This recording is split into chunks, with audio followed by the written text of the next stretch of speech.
Hi, everybody. So good to see people. Hey, Senator Gus. Hi. Hey, Catherine. So lovely to have you, Senator. Thank you for joining us. Of course. We appreciate it. Is it just the attendees and not the people? I don't know. I can't see the people. I assume there are some people here. There's Shukri. Hi, Shukri. Hi, Robin. Hi, Robin. Mona. Hi, Mona. Thank you so much. I don't know if Catherine told you, but I literally have to run at 7:03. Absolutely. We're going to Sorry. start right on the nose. Okay, I'm double booked tonight. Well, triple booked, so I apologize. No worries. Thanks for being here. Of course.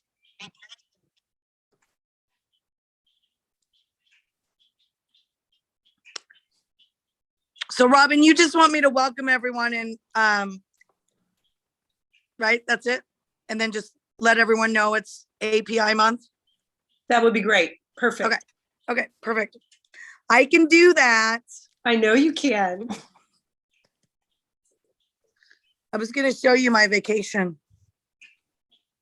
I do follow you. There's been It's not showing up. some awesome photos. Yeah, I haven't even published the last set. So, yeah, I'm so happy to be hot. Yeah. That you are. But I know what you mean. I mean, yeah, warmed appropriately. I mean, it's Yes. it's nice to see that big yellow thing in the sky, Uh-huh.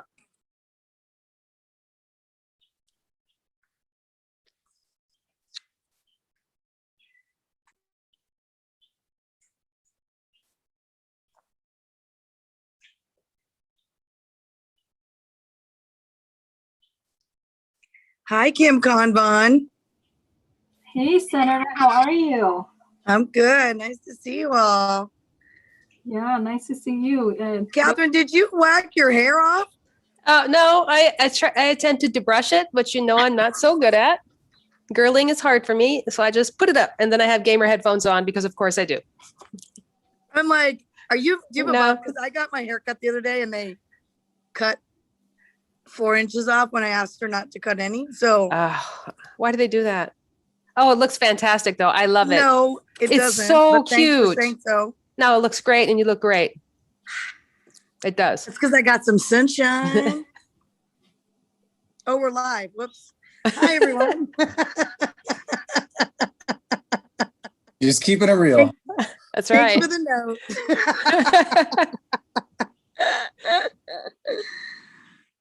Oh, boy.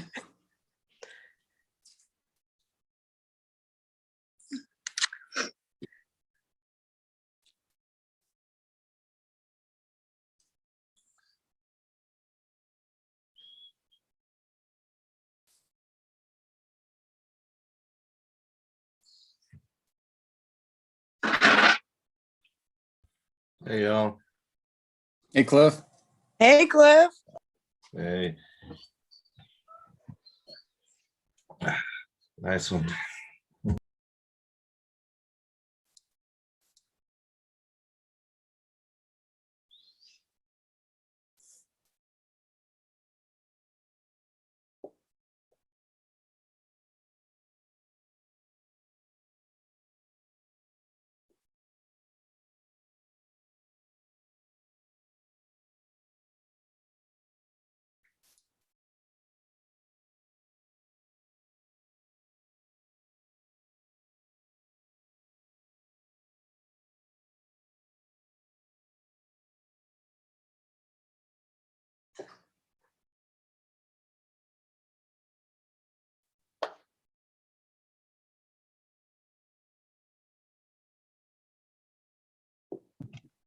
There's some questions in the question and answer. Are folks able to respond to that? I'm sure you've already responded to.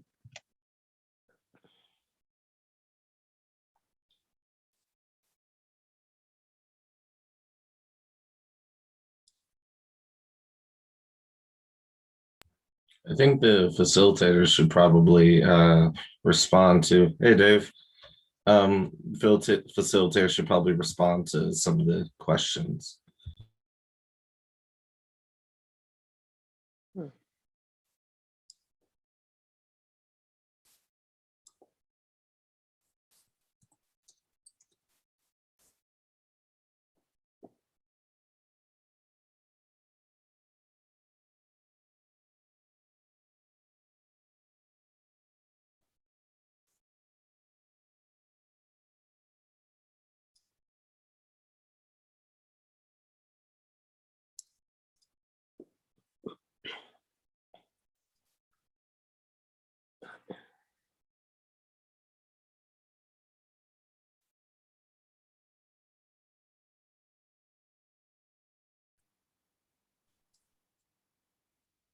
Hi, Dave. Good to see you. Did you just stick your tongue out? No. Did I? No. No, I thought you were making a funny face there for a minute. I might have been rubbing my lipstick together. That's it. I forgot my lipstick. Well, you have time. You can go get it if you like.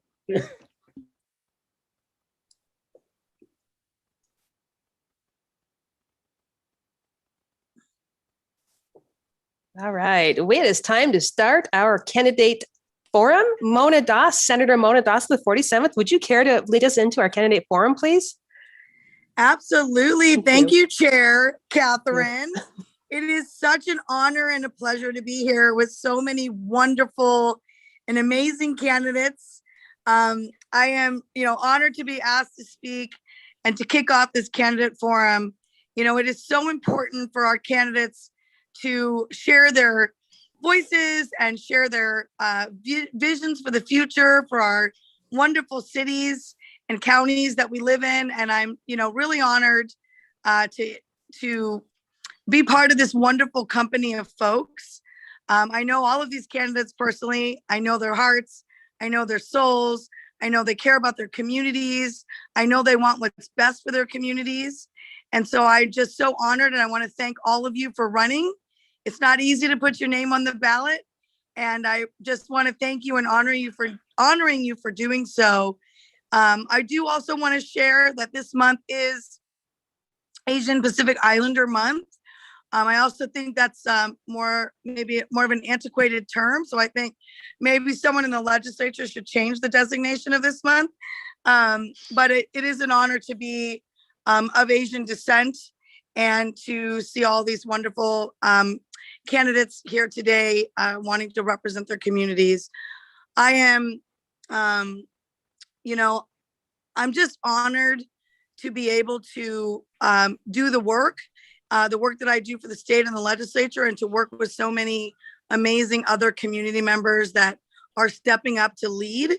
And again, I want to thank you for running. I want to thank you for having a respectful and civil conversation today, which I know you will. And I look forward to, hearing what you have to say. I have to jump to another event to speak at, and then I'll be back. So I just want to say goodbye and thank you again for running, and I'll be back in a few minutes. Thank you, everyone. Thank you. All right. Thank you so much, Senator. We are very grateful for your time tonight. We'd like to introduce next Cliff Cawthon, who's running for Kent City Council. He has a few moments to share with us. Go ahead, Yeah, Cliff. thank you. Oh, thank you. Thank you for inviting me, Catherine. I appreciate this. And today's a pretty painful day, not gonna lie. So today is the anniversary of George Floyd. And I remember very clearly when he was killed and how footage of his death circulated, just like many other Black men and women and trans folk who were killed by police or by vigilantes. And he wasn't the last, not that year, not this year. And on this anniversary, I think it's important not just so we have a moment of silence, but we understand why. Because unfortunately, there are George Floyds in this community where I'm sitting right now and running for office in Kent. There are George Floyds in many of the cities that you live in that sometimes are even unheard and don't get the kind of coverage that creates millions of Facebook posts or millions of pronouncements from well-meaning elected officials like some of us are running to be and some of you are, and yet does not produce the kind of policy change that undoes the legacy of anti-Blackness in America, and does not, and even to the point where, as I speak right now, as many of you know, we can't even get House Bill, I believe it's House Bill 40 passed for a committee to even discuss reparations in this country and in the state that I-200 is still the letter of the law, and even many of our, again, well-meaning, fellow Democrats even cling to that, right, as quote unquote the law. So I will say this, that as we take this moment of silence and reflect on what we can do better, that I want all of you to deeply think about how are you committed to dismantling the norms and the larger system of racism in this country, as well as the roots of anti-Blackness and of vicious oppression that, that allow this tree of oppression in the form of institutional racism to continue to grow in our home, all from sea to shining sea, that unfortunately we have yet to excise from our shores. So it's a moment of silence.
All right.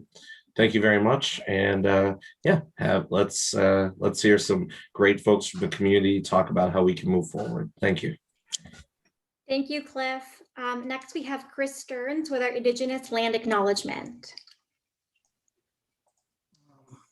Great, thank you. I really appreciate what Cliff shared with us, and also it's kind of cool to see Senator Doss. I should point out that I am Indigenous, but I'm from the Navajo Nation, arguably the greatest nation of all. But we are not. This is not our particular land. So I too am a guest on the land here. So I just wanted to let people know that. So the acknowledgement is that we acknowledge that we are on Indigenous land, the traditional homelands of the Coast Salish people, including the Muckleshoot, the Duwamish, and the Snoqualmie, who since time immemorial have taken care of. They've hunted, fished, gathered, and buried their ancestors on these lands. We respect their right to self-determination, and we respect their sovereignty, which predates King County, the state of Washington, and the United States. We acknowledge their dispossession from their homelands and the harm suffered because of colonization, and we honor their ongoing and sacred spiritual connection to these lands and waters. Thank you, Chris. Next, we have Benton Koblitz, the chair of the 11th LD. Thank you, Jasmine. Yes, my name is Benton Koblenz. I'm the chair of the 11th LD Dems. We cover Beacon Hill, Tukwila, Renton, and some parts of Kent and unincorporated King County. The 11th LD Dems are proud to partner with the 47th District to bring you what is bound to be a very interesting evening tonight. Our country's history has shown us just how important, but also just how fragile democracy can be. And it's no secret that our democracy is under threat today. If it is to survive, we all need to be engaged and to find our passion for politics and policy. I want to thank each and every one of you who is in attendance tonight. You are going to bear witness to a great festival of democracy as we hear from candidates who are campaigning to earn your vote this November. Thank you for your passion and commitment to community. I also want to thank all of the candidates who we'll see on stage. We are so excited to see you advocating for our community and working to make South King County a better place that doesn't get forgotten. And last but by no means least, I want to thank the members of our planning committee who are not on screen tonight. Cecile, Carly, Karen, and our indefatigable leader, Robin, thank you so much for the time that you gave to planning this great event. It really would not have happened without you. So without any further ado, it is now my great pleasure to introduce you to the two people who will guide us all through tonight's event. Our two moderators, Catherine Williams, Chair of the 47th District, and the 11th Zone Vice Chair, Jasmine Inez. Thank you both and good luck tonight. Thank you, Benton. All right. Thank you. So to kick us off, we're going to start with some candidate intros so they can introduce themselves and tell us while they're running. So each of you will have 2 minutes for an opening statement, and we chose the order at random. So first up, we have Kim Convan. Kim, can you unmute yourself? Yes, thank you. Can you hear me? Yep, so you have 2 minutes. And there's a timer in the gallery view if you can see it. Yes, and thank you again. My name is Kim Kanvan. I very much appreciate the opportunity to speak tonight and to get to listen to other colleagues and of course community asking questions. I am an experienced leader, a consensus builder, and someone who has a plan, who has been acting on this plan. But my story as a former refugee, started in Vietnam, was I was born in a farm, and through resilience and faith, family, and freedom, we escaped and resettled in the United States. And from there, I got my journey to public school education and earned a bachelor's degree, 2 bachelor's degrees at the University of Washington, and went off to law school. I've been practicing law for the last 10 years, but my really working with my family and learning to advocate for folks who've been vulnerable, from the veterans to seniors to little kiddos, I understand the need that our South King County communities have been left behind. And as a Renton City Council member, I've delivered for our district, our community members. I had been champion of racial equity, small businesses, and building in safe, strong, healthy communities for our community here and regionally. I am on several regional boards like the King County Coalition Against Hate and Violence, the Regional Gun Violence Approach and Youth Impacts, the Renton Technical College Foundation Board. And I have a simple plan for our district. It's basically called the VAN plan. It's 1, equitable recovery, 2, opportunities and fair share, and 3, centering in safe, strong, healthy communities. What does equity means? It means that from workers' rights to small businesses, equitable distribution of vaccination, making sure that we center mental human services and opportunity and fair share in our communities. We've been left behind for far too long. It means roads, infrastructure, affordable housing, ending homelessness, which I truly believe we can get rid of through compassion, accountability, and centering community. And of course, always centering community for safe, strong, healthy communities, meaning supporting childcare, supporting education, and supporting our communities all across the district. So I hope to get your support. Thank you. Our next speaker is Shukri Olo. Shukri, you have 2 minutes. A minute of that is probably just figuring out how to unmute myself. Hi, everybody. Good evening. It's great to be with you all. Just want to thank you for all the work that you're doing behind the scenes for our democracy. My name is Shukri Olo. My pronouns are she, her, hers. And like thousands of residents of South King County, I am a proud refugee. My family and I came here in 1996. I was raised right here in the city of Kent. I grew up in public housing, taken care of by a strong Black mother, raising 3 kids by herself. I'm a product of this community and an example of the possibilities when a young person is loved on and loved upon. And because I'm not a politician, I'm an organizer at heart, One of the intentions that I had was to co-design the campaign platforms with community. And after meeting with more than 700 people, I want to elevate and amplify the things that I heard, that one, affordable housing is a human right. And as someone who was stateless for 6 years of my life, who grew up in public housing, this is a key personal issue. That 2, we need to bend our legal system toward justice. That 3, we need to invest in public health and human services. And that 4, we need to support small business owners, including immigrants and refugees, BIPOC, veterans. And folks, I'm not interested in tokenizing community. I'm not interested in protecting the status quo. I'm not interested in a seat. This isn't about a seat for me. This is the people's seat. I'm interested in bringing lived experience into the seat. I'm interested in centering young people and immigrants and refugees, and those of us who are historically and presently marginalized in these spaces. And that message has been able to resonate with over 200 people who've endorsed our campaign, including a sole endorsement from the 11th, an endorsement last night from the 37th, and Kirsten Harris Talley, a great state rep. I hope it lands with you as well. Thank you for the opportunity. Thank you, Shukri. Our next speaker is Chris Franco. Chris. All right. Well, first and foremost, good evening. Appreciate the opportunity to be here this evening. I'm a proud father of 4 young kiddos, 9, 7, 5, and 3. I'm a combat veteran, and I'm running for King County Council, District 9. I am proud to come from a legacy of service. My grandfather, he immigrated from Mexico. He joined the U.S. Army. He earned his citizenship, brought my grandmother over, and founded our family here in the U.S. My father followed suit, and he raised me and taught me the importance of fighting for this very democracy that we're talking about this evening.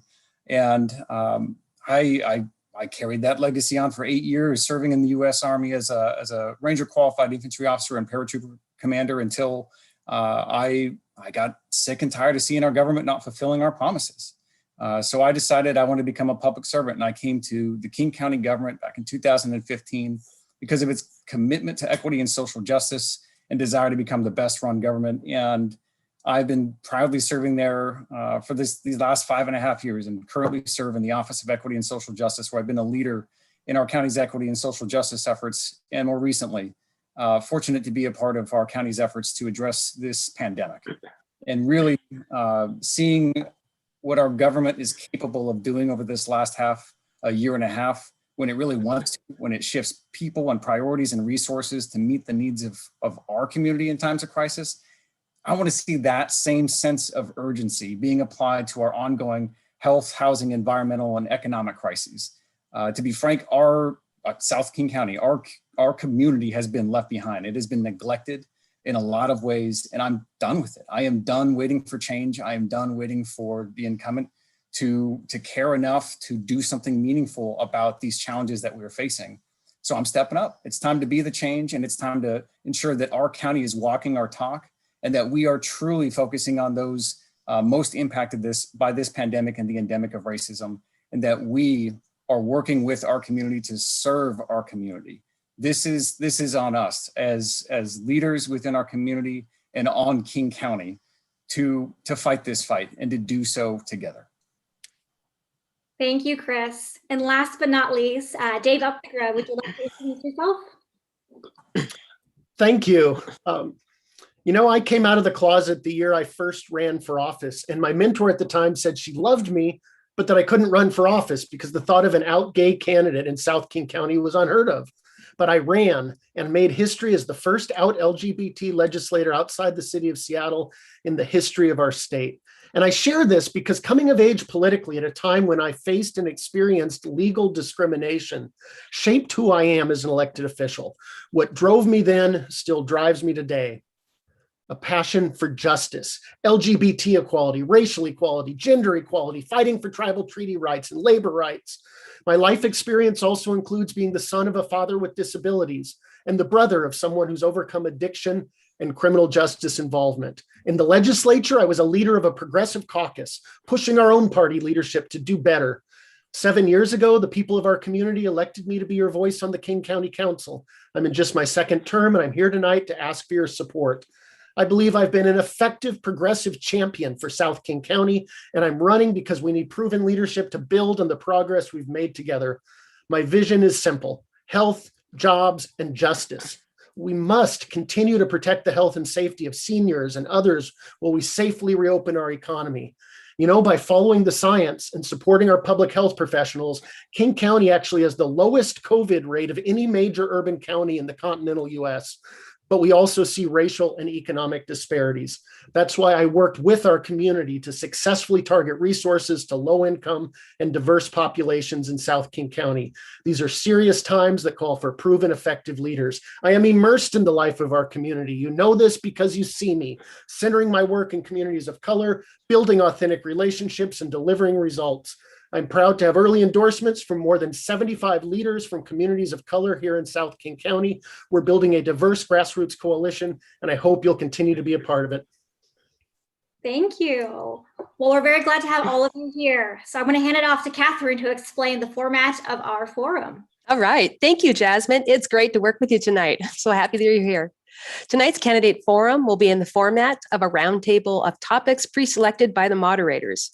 We've chosen 4 issues that are of particular and pressing interest to voters in South King County. They are policing, economic development, housing, and COVID-19.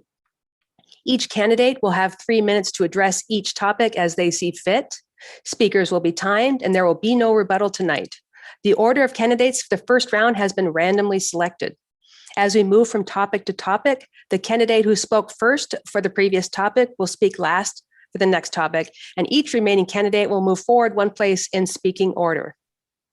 At the conclusion of the topical portion of our forum, we will have a Q&A based on questions posted by the audience.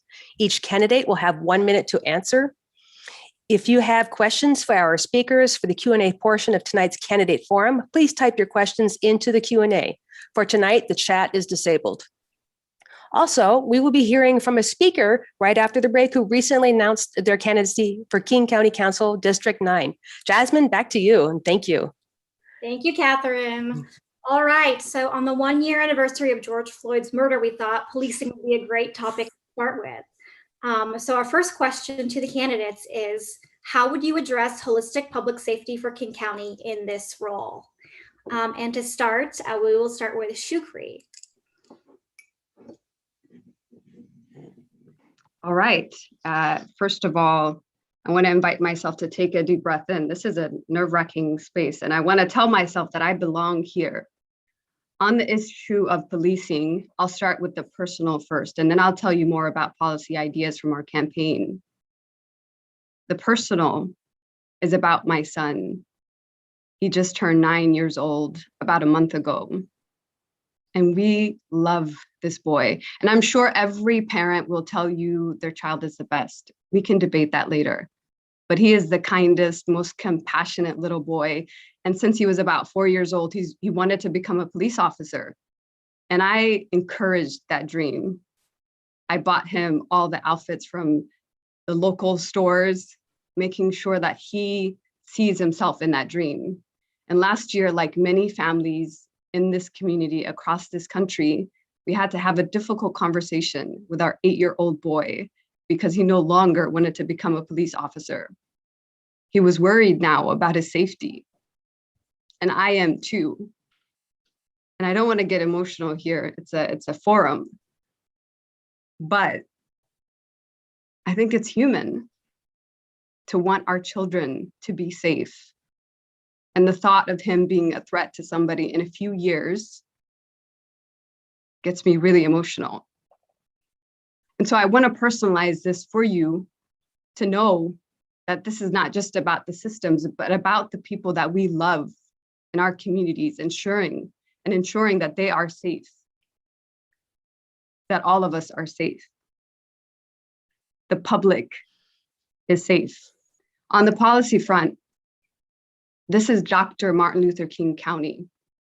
And I believe that our espoused values do not align with our budgets. About 72% of our general funds are used toward the legal system in this county. We need to shift that. We need to invest in community-based organizations. We need to invest in upstream services for young people so that their racial identity is centered, so that their brilliance and their existence is honored. We need to engage in thought partnership with key stakeholders. And at the center of this campaign are folks who have lived experience, who have been victims of police violence in our community. And because of that reason, we have a town hall coming up on June 14th with 6 families to learn more about what their thoughts are on legal justice, what it looks like, what it feels like, and what more county government can do to support them, to ensure that there's no more George Floyds in our community and in our nation. Thank you. Thank you. Next, we'd like Chris Franco to unmute. And your question again is, how would you address holistic public safety for King County in this role? Yeah, holistic public safety, one, we need to be doing work in partnership with our community to define what that looks like. And I think we really need to lean into common sense reforms that we know we need to enact, and we need to enact yesterday. And we're talking about more independent oversight from the very community that our law enforcement officers are sworn to protect and serve. And we need to ensure that when we have folks that are responding to incidents, that not every single incident requires a cop with a gun, period. We need to really explore phasing out traffic stops and non-civil or civil and non-dangerous violations from getting attention to folks, so that we're not putting folks into situations where people are going to be inevitably harmed or even killed. And we really need to take a look at residency requirements. I think it's important for the folks that are serving our community to live in our community. And frankly, we need our officers to be guardians and not warriors. As a combat veteran that served a year of my time in service in Afghanistan, it concerns me to see some of our officers that look like I did and my men did in a combat zone.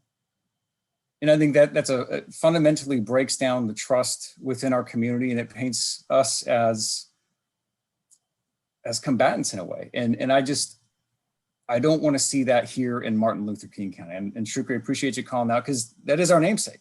And we need to walk our talk as a county. And I think as we look to the future and we look at addressing this very important issue, we have to do that in partnership with our community. We have to get bold about the ways that we are going to leverage our power in the King County Council to ensure that as we look at our budget and how much we have dedicated to our legal system within our general fund, that we are using some of those funds to ensure that we have specialists that are going to help our community members in the way that they need help. I mean, again, with the military, we all had specific jobs, and our officers are asked to do way more than they really should be doing. This is an opportunity for a lot of our community resources and organizations and leaders to really join in partnership with our law enforcement agencies, with King County, with our community members, to ensure that as we address public safety, that we are truly doing that together, and that it doesn't just include policing, but taking a look at the impacts of our public health crisis, of our environment, of all the things that are harming our residents, and baking that into the solutions that we need, and we need now. I mean, we're in the midst of a multitude of crises that are converging right now, and it's time for action. It's time for deeds and not words, and I am committed to doing that work in partnership with our community, in partnership with our elected officials throughout our region, so we can get stuff done for our community. Thank you, Chris. Dave Up the Grove, you're next. How would you address holistic public safety? Thank you. As we acknowledge this 1-year anniversary, it's important to recognize that the murder of George Floyd at the hand of police has really elevated an important national movement. From Kent to Renton, SeaTac to Tukwila, neighbors have poured into the streets to support this movement. This movement is about justice for Black people, justice for Indigenous people, justice for people of color. And my firm belief is this, that when justice is a reality for all Black, Indigenous, and people of color, we will have taken a giant leap forward towards justice for all. Delivering justice means rooting out the institutional racism embedded not only in law enforcement, but throughout the criminal justice system. It means that people are safe and actually feel safe in their communities and their homes. Delivering justice means listening to the voices of those most impacted by injustice. That's why staying connected to community has always been so important to me and why I've been focused on listening. And what I hear from Black, Indigenous, and people of color neighbors here in South King County is a desire to demilitarize the police, to further restrict the use of deadly or excessive force by police, to strengthen civilian oversight of the King County Sheriff's Office, including independent investigation authority and subpoena power, to improve the inquest process for the families of police shooting victims, to increase investments in youth to end the school to prison pipeline, and yes, find savings in our traditional police budgets to invest instead in community-based approaches that are proven effective at delivering justice and ensuring everyone is safe. If justice is to be delivered, these recommendations must be enacted. And at the King County Council, we're now putting these recommendations into a bold agenda for change, because I don't want any of my neighbors in South King County to live in fear or feel that their voices are not valued. I'll continue to stand up for our shared values. And you know this because it's what I've done. I've led progressive criminal justice reform, including banning the use of private prisons by King County, decriminalizing fair enforcement, expanding diversion programs into South King County, and increasing funding and staff for our Citizens Office of Law Enforcement Oversight. And working together, we can build on this progress and continue to live up to the values of this important movement for justice. Thank you. All right, last we have Kim Con Vaughn. Do you mean to repeat the question or do you? Could you kindly repeat again? I wrote it down, but I want to. Yeah, of course. How would you address holistic public safety in King County in this role? Yeah, thank you. And like I said earlier, I have a plan and I've been acting on that plan.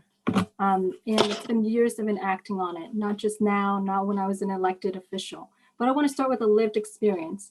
And my lived experience as a former refugee and my interaction with the law enforcement, the government in Vietnam, that wasn't pleasant. We lost everything. Police officers stole the home and took everything that we had. The law enforcement interaction with the refugee camp in the Philippines, that was not a good experience. Raped, murder, things that happen, right? And in the United States, although I am a person of color, an Asian American woman, I was also not treated greatly at certain times. And of course, there are certain times where I also understand the model minority myth gave me an advantage. But it is a lot of work that we can do.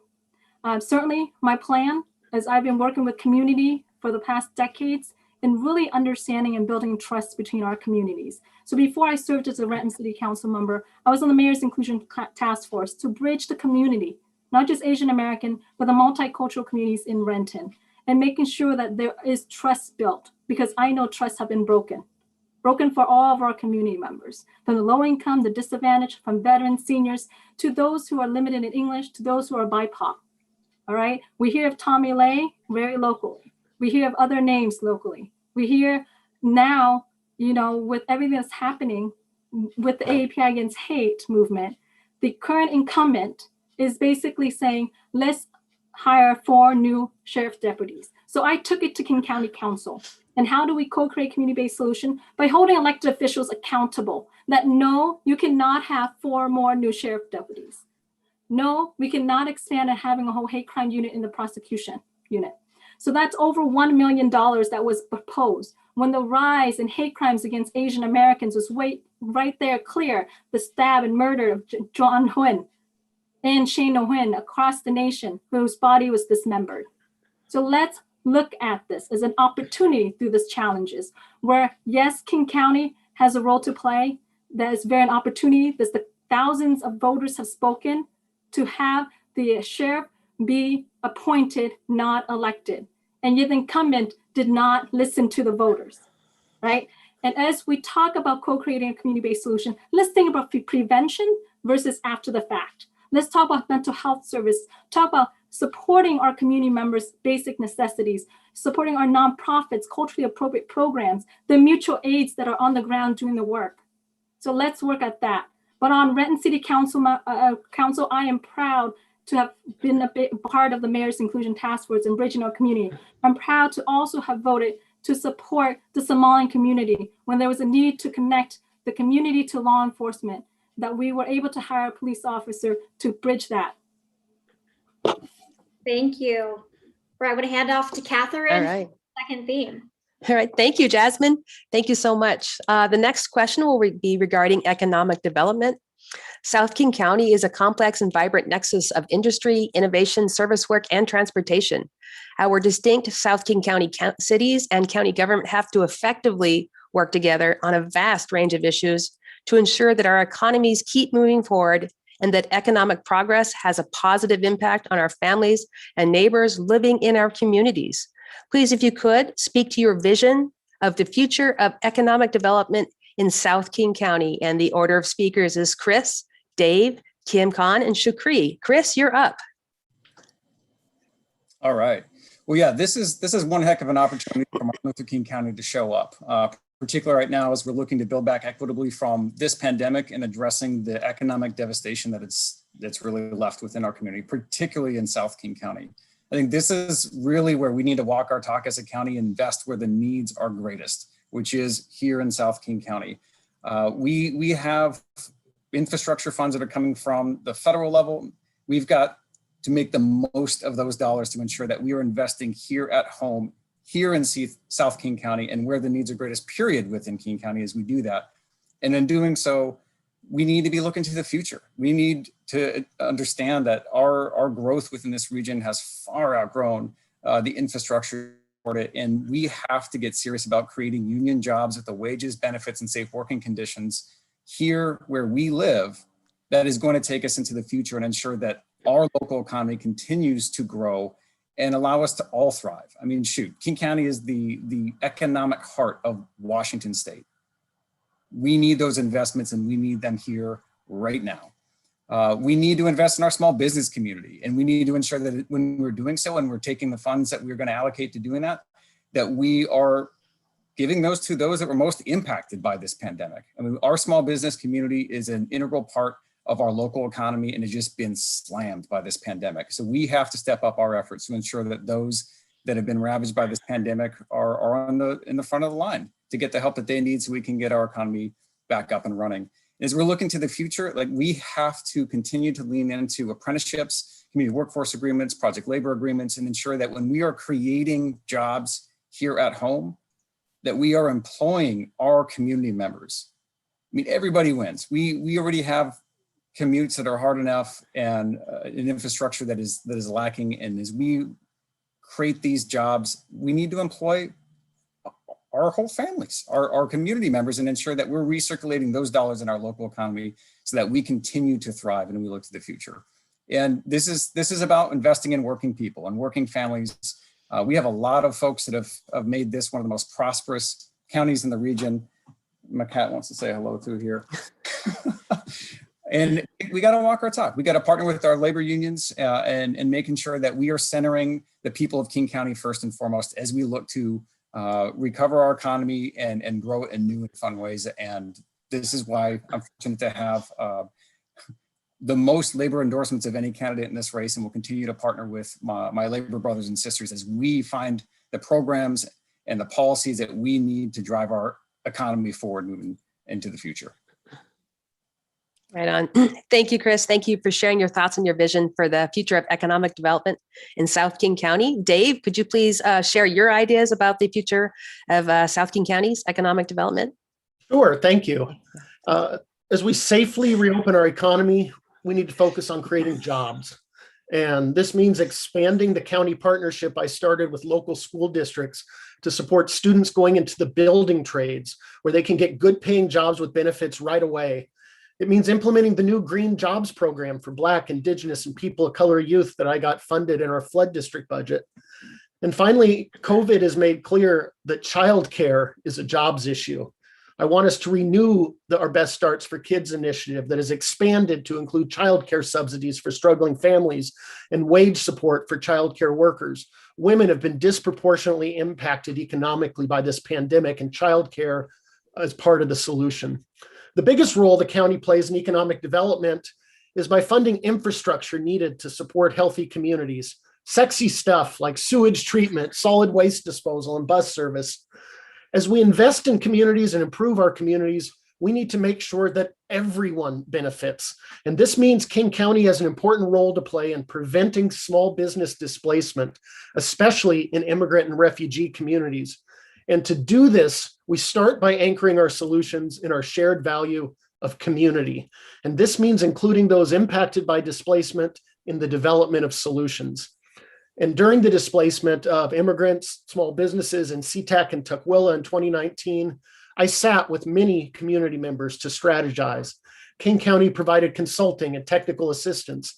And these community conversations eventually resulted in King County funding something called a commercial affordability pilot program. This provides grants, technical assistance, and small business loan guarantees. And that program has helped spur new development, like the new SeaTac International Mall in SeaTac and Spice Bridge in Tukwila. King County needs to expand this commercial affordability pilot program to help more families and more small businesses.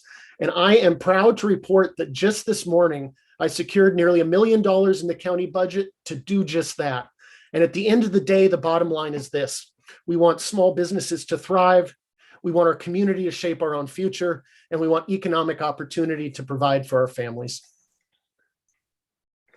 Right. Thank you so much. Really appreciate you sharing your vision for the future of economic development in South King County. Kim Khan, would you care to share what your ideas and vision are for economic development in South King County? Yes, definitely. This is the Thank center you. of everything. As my lived experience tell me, when we had nothing when we entered the United States, we had to work odd jobs to meet ends meet. And I worked as an early at the 6th grade to basically provide money for my family. We put in the pot. And of course, through high school as a janitor without unions. And my introduction to union was actually my first job at Safeway as a courtesy clerk. And that's when I really realized what unions is about. So as I have gone through school and worked as a janitor, even with 2 BAs without unions, I understand the struggle. But economic also intertwines with the transportation, because those 3 jobs that got my mom to the restaurant job gave us the opportunity to get closer to the American dream. So let me tell you about my work with Renton Technical College Foundation, where you all know it's a regional college that really serve our veterans and non-traditional, traditional students, immigrant, refugees, folks who are actually trying to make a living wage. And although I went and being privileged of all my siblings, because they sacrificed for me to get a law degree, I believe the backbone of America in our community is the unions and the trades and construction, because my siblings are still Boeing assembler. They are still construction workers. They are still grocery workers. And so for me, that's where it is at, that we need to support apprenticeship, trades, fellowship program, internship. Like similar to the legal profession, I had an internship that I did before becoming an attorney. So what I did on Renton Technical College Foundation is providing the opportunity scholarships. We read hundreds of scholarships of students so that we can provide money for them to bridge that gap.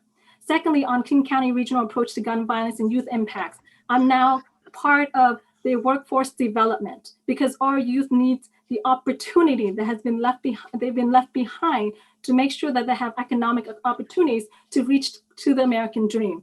On a Renton City Council member, I had proposed the Small Business Stabilization Fund early on when COVID hits. Then I support the chip-in program through the Renton Chamber of Commerce, and still continuing to support our small businesses here throughout. Throughout the District 9, I've made a small business economic recovery task force, getting advice from farmers, from automotive, from restaurant owners, because I know they are the most affected. I need to go to them to know what their needs are. Even though I am a small business owner myself, and as a woman, I feel that during this time, and as a lawyer, I had to shut down my business for 3 months because I'm non-essential. And as a woman, a mother, I also had to teach my kid, do in-homing for my kids and my sister, because she has to do frontline work. So therefore, I understand there's going to hold a generation back for pay gap. So it's necessary that we work to build all of our generation.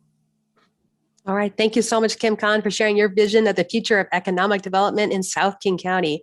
Next up is Shukri. Could you please share your vision of the future of economic development in South King County?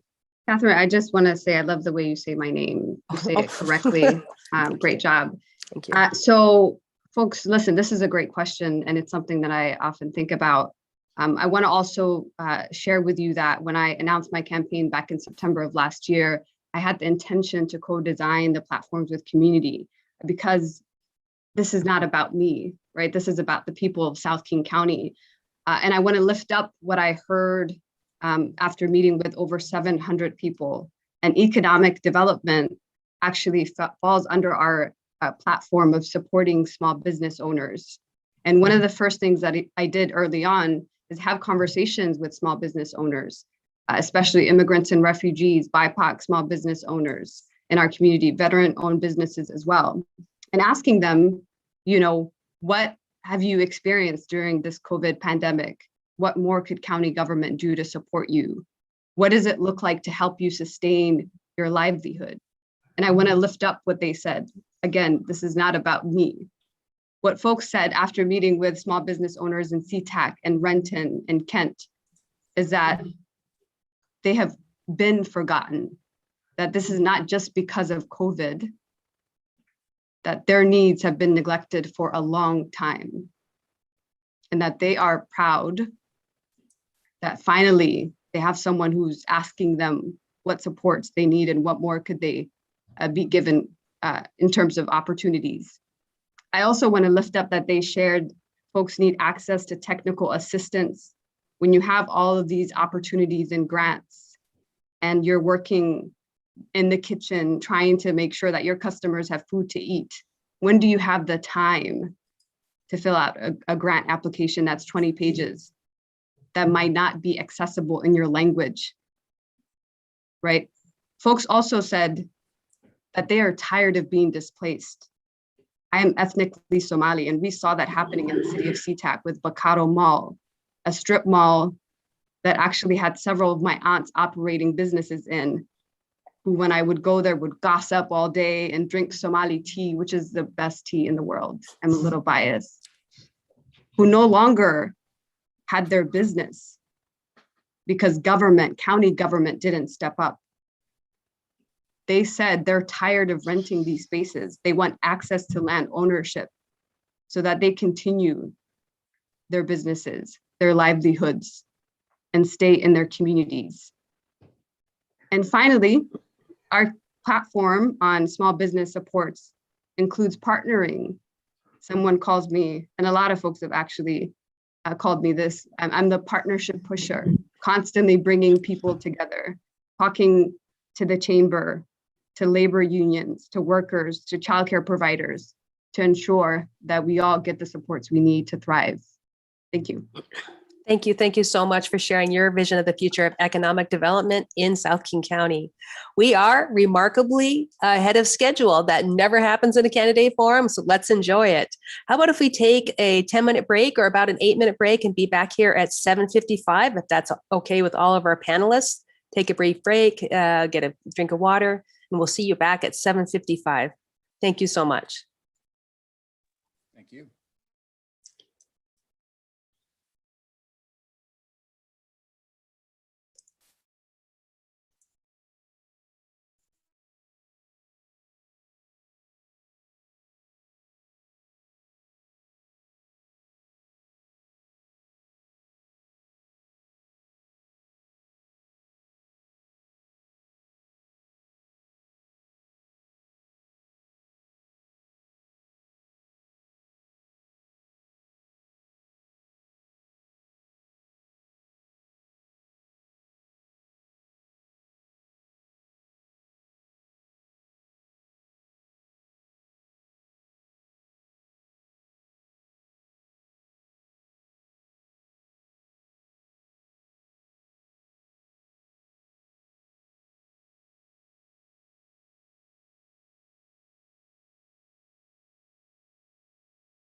Hi, everyone, and welcome back. I hope you enjoyed your break. So we were going to start by chatting with Uba, but it looks like she still needs a few more minutes to join us. So we're going to actually jump into our third theme, which is housing. So the candidate order for this question will be Dave, Kim Khan, Shukri, and then Chris. So no surprise, affordable housing is a huge hot topic in our area. I feel like whenever I talk to someone on Zoom or in person, that's always one of the big things they have top of mind. Also, now that we're leaving the house more and traveling, we can see that homelessness is still a very big issue in King County, continuing to grow. With that in mind, how would you work to reduce housing insecurity in your position here in South King County? So Dave. Thanks. I want to start by saying housing is a human right. And to me, this means we have a responsibility to help the chronically homeless get off the streets and into housing with services and support. Because getting folks housed, supported, stabilized literally saves lives and is the right thing to do. It also reduces police calls, reduces hospital visits, and saves taxpayer money in the long run. That's why I was proud to lead the effort in our community recently to pass a big, bold new housing proposal. And the cool part is the housing already exists. We don't have to build it. That's because many hotels and long-term care facilities have closed and are for sale at very low prices. And that's why we are immediately investing more than $350 million to purchase available hotels and group living facilities in cities that are willing. No more bureaucratic plans, no years and years of slow and expensive construction. It's action now. And with this investment, we'll move almost 2,000 chronically homeless individuals off the street and into stable long-term housing. And the residents will receive on-site support, including mental health and addiction services. Looking forward, however, we need to work together to build support for these investments in South King County. We desperately need permanent supported housing here in our community. And if we're successful, we will have saved lives and improved the quality of life from Renton to Kent, SeaTac to Des Moines. Working together, we can do big progressive things. We just need the courage to act. We also need to be providing financial subsidies to help provide workforce housing that people can afford. And that means using our limited hotel motel tax dollars that the state says can be used for this purpose. You might recall a few years back, the King County Council was presented with a proposal to spend $185 million on upgrades to Safeco Field, such as building a new brew pub and upgrading the Diamond Club where the expensive seats are. I knew this $185 million could instead be spent on housing. In fact, I believed it should be spent on housing. I stood up, I spoke out. What did I discover? I discovered I was alone. No one on the council shared my thinking. I discovered I was causing trouble. My position made a lot of people unhappy with me, but I decided to act. I made the case publicly. I made the case to my colleagues, and I convinced 3 of them to join me. But unfortunately, on the King County Council, 3 more votes were not enough to carry the day. But it was enough to move $50 million over into housing that working people could afford. And because of that, we were able to fund the Abbey Ridge Housing Development in SeaTac, which now provides affordable homes for 144 families here in our community. So when you believe it's right for the community, take the advice of John Lewis, the great John Lewis, who said, never ever be afraid to make some noise and get in good trouble, necessary trouble. Awesome. Thanks, Dave. Kim Khan, can you tell us how you would work to reduce housing insecurity in your position in South King County? Yes, thank you. And I'm glad Councilmember Up the Grove brought up the late congressman. Make some good trouble, right? And part of my community work has really been with community understanding those who's most impacted, and work with Seattle MLK King County Junior Organizing Coalition Rally and March, our American Vietnamese War Memorial Alliance, Veterans of Foreign Wars, Seattle Stand Down, Seattle King County Advisory Council for Aging and Disability Services, and Regional Law Society, Law, Safety, and Justice Committee. So I say all this because I've been doing the work. I have a plan. And with that, just a little bit of my shared experience as far as of some of our community members in South King County communities being refugees and immigrants. We were countryless, we're in housing projects. So these are the lived experiences that I come with as well. And like I said earlier, through compassion, accountability, and centering community is how we're going to get through this. And for our District 9 in particular, because we're at suburb, rural, unincorporated. I was born on a farm in rural area. I have lived in Skyway unincorporated area, so I understand that that's regional government level we need to have at Fairwood, at areas that are unincorporated. And currently the incumbent's plan is basically a one-way ticket out of town. That's not how we're going to resolve this. We need to build consensus, working with the chamber, working with the grassroots organization, the mutual aids, working with all parties to make sure that we actually have a plan that works. And as part of my plan, the VAN plan, a simple plan that we've talked to communities, is basically, hey, if there's ADUs, give vouchers to that. Make sure that our seniors are not being kicked out of their homes because they're on fixed income, right? We're talking about ending homelessness as a regional approach. So supporting housing first, because housing is a human right. Everyone deserves a place to rest at night, all right? And that's where stability comes, because it's your foundation, if it's strong, then you're gonna be able to move through life in a very productive way, because there is community centering you, right? So we're looking at all that. Of course, what's happening with the Red Line Hotel, I'm proud to support and protect it with my vote to protect our 230 unhoused community members. But at the same time, I was still talking to the chamber and working with small businesses and understand the impact that has happened, because what King County did to our city, all right? The communication has to continue. And through that, we will really make sure that we end homelessness, because that is something that is doable and that everyone deserve a home. So thank you. Thank you for sharing your position on how you would reduce housing insecurity in South King County. Next, we have Shukri. Jasmine also saying it correctly. Shout out to you, Jasmine. So first of all, I don't know if you see our campaign logo behind me. It is a tree. One, because I love nature, and two, because at the root of this tree in this country is systemic and institutional racism. And because of that, for far too long, there are intersections of these systems that continue to disproportionately impact communities of color, especially here in South King County. And so when we talk about housing, we can't talk about K-12 without talking about K-12 education. When we talk about housing, we can't just talk about housing. We need to talk about mental health and behavioral health supports. We need to talk about economic development. We need to talk about the intersections of these systems and bring a systems level lens to this space. I want to start with the personal first, and then I'll tell you what I heard from community on this issue of housing. The personal is that, like thousands of community members from this district, I came to this country after spending 6 years of my young life in a refugee camp. And so when we talk about affordable housing as a human right, I was stateless for 6 years, displaced, grew up in public housing, had access to Section 8 voucher that kept our family in place. That's a different type of leadership. That's a different type of lens to bring into this space. And because of that access to a safe shelter, I was able to pursue an education, start working at the age of 19, about to defend a PhD this Friday. Our campaign believes in a housing first approach. And what I also heard from community is that out of this COVID, there's some emerging best practices, including rental assistance.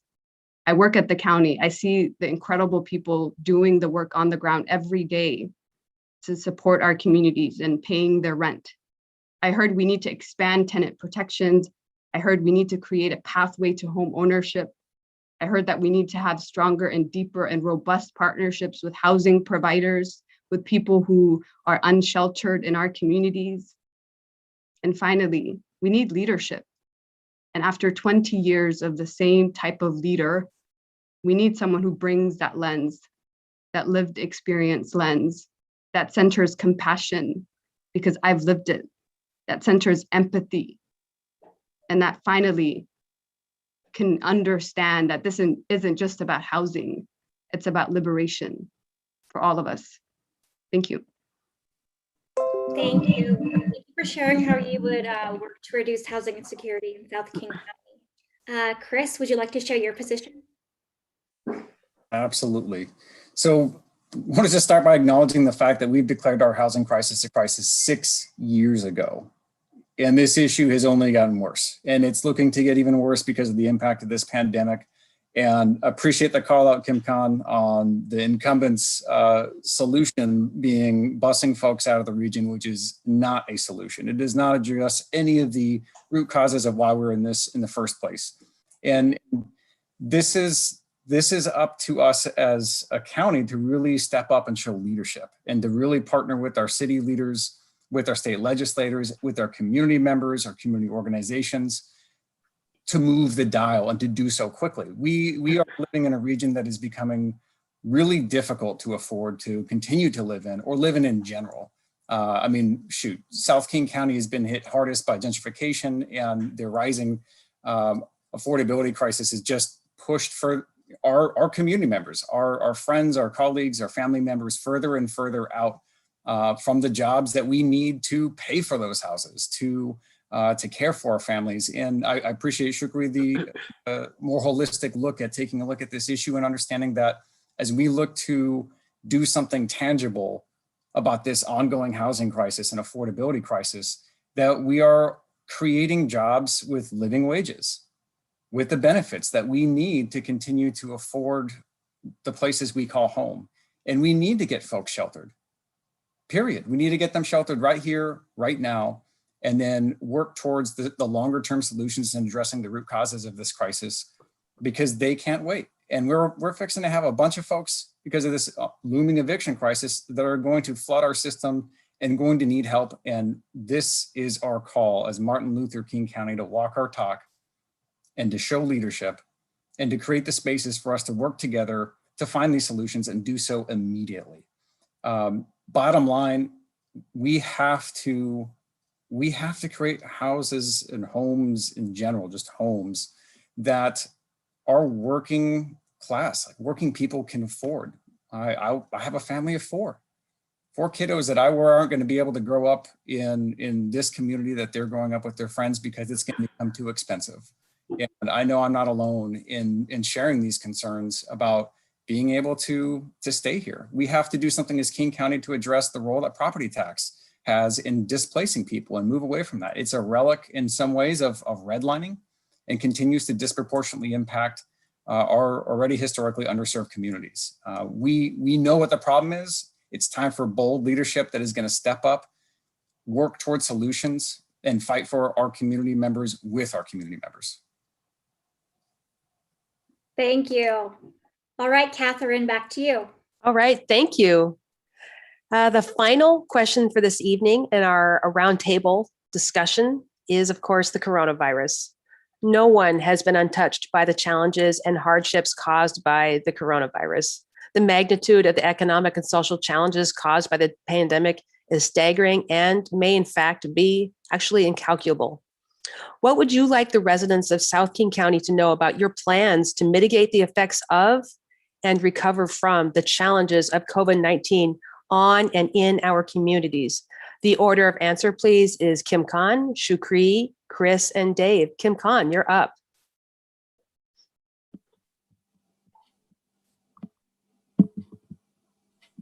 Yeah, thank you for this question.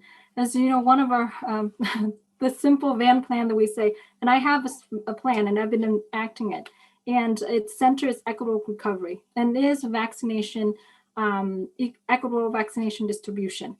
And, you know, while King County has led the nation this past year, our South King County community has been disproportionately affected. And of course, our same BIPOC community, immigrant refugees, small business owner and low-income communities in our rural unincorporated areas. And what has been done wrong at the county level, we have to take as a Renton City Council member and as community members in the South King County community. And then come and vote, for example, against hazard pay for grocery workers in unincorporated areas. It's not the way there. So our plan is very simple. First, you basically go to the affected communities, right? You look at the data, because we have to base on data. Second, for the work that we've been doing as part of my spare time, if I had any, it's with the BIPOC collective, vaccination collective. And we made sure that Lumen Field, although it was a mass vaccination site, is it equitable? Is there language interpretation? Is there access to that place? Because you can say, here's a site, but hey, if we can't get there, as folks who can't pay their bus ticket or can't get a ride there, our seniors can't get there, that's not equitable, right? So that's one thing.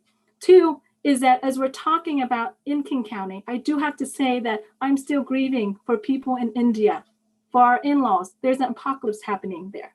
And that we need to really make sure that this variant of COVID-19 does not spread into our county and have another wave of it. And it's very important to me. That's why I'm doing the frontline work as well as the legislative work to make sure that we are giving information, making sure that access to the vaccination is there for folks. Of course, we're looking at businesses have been shut out, our small businesses. So how do we bring back the small businesses? Because we've had at least 60 plus businesses in Renton shut out and across King County more. And that's our livelihood. So we want to make sure that we provide opportunities for small businesses and our workers to make sure that they're actually getting the hazard pay, to making sure that they are actually getting the benefits that they deserve. So making sure that we center our community is always, for me, a primary thing, because without our community and without us understanding what is the need, we don't know how to address the issue. We don't know what the issue is. So that's very important for me, is always co-creating community-based solution with our community in mind.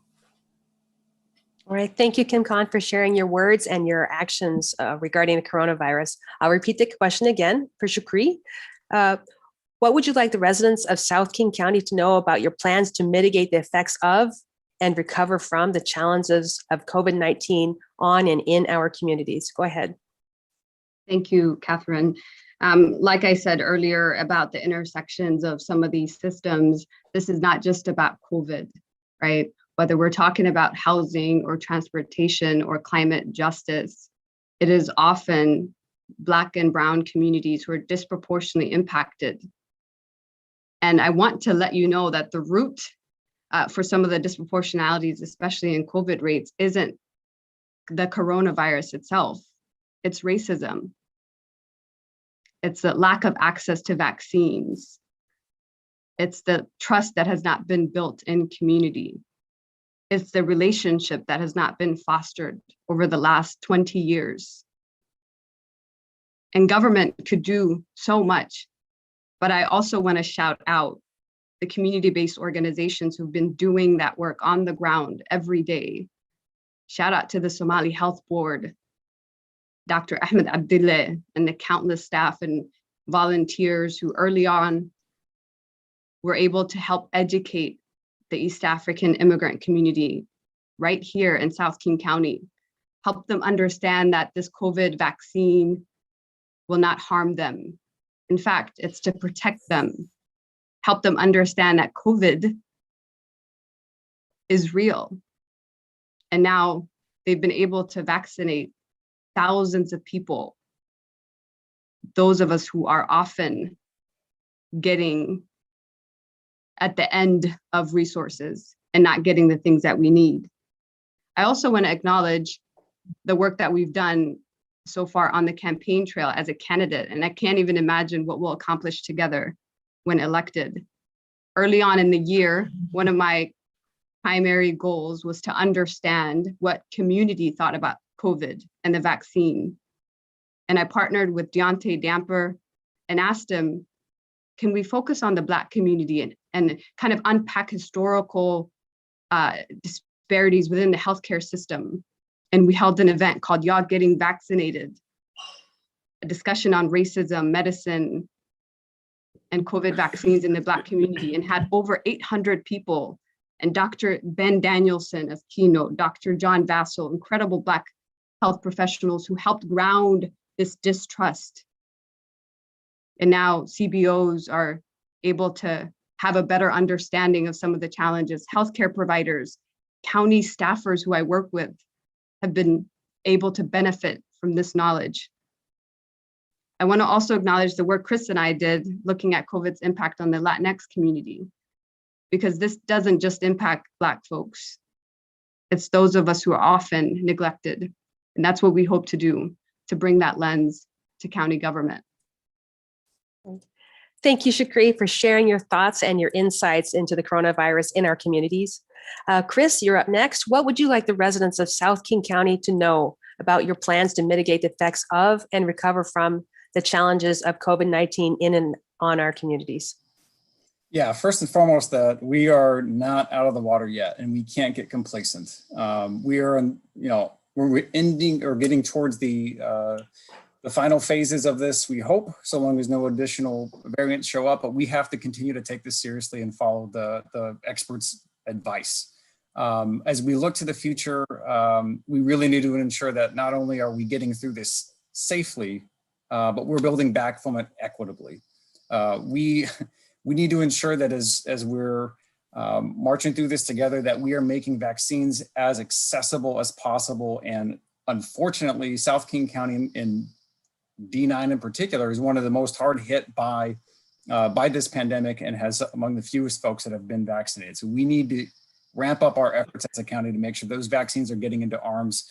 Proud to say that my 5G will be fully activated this Friday.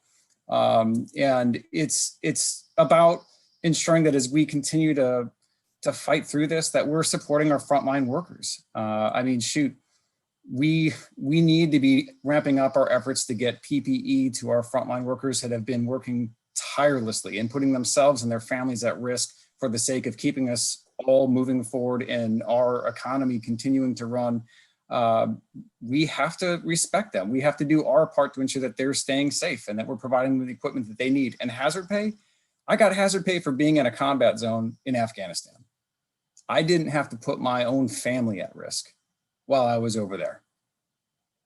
It's wrong to me that folks here over this last year and a half that are on the front lines, keeping our country moving forward and our community moving forward, don't get hazard pay when they're putting themselves and their family members at risk.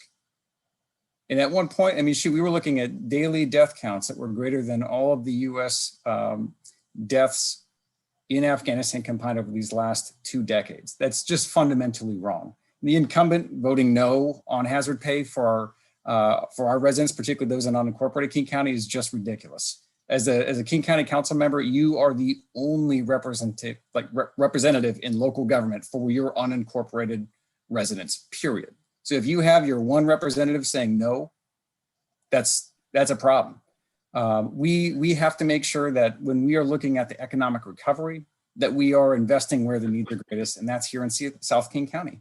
We need to ensure that those most impacted by this pandemic have a seat at the table as we are figuring out how we as a county are going to allocate those funds and shape those programs that are going to get us all back up on our feet. If we're going to do that in a silo, we're just going to get back into business as usual, and we can't do that. Too many lives have been impacted. This is on us to bring in the folks that have been hit hardest by this pandemic and make sure that they are being centered in our recovery efforts. All right. Thank you, Chris, for sharing your thoughts and actions on how we recover from the coronavirus in our communities. And last up is Dave.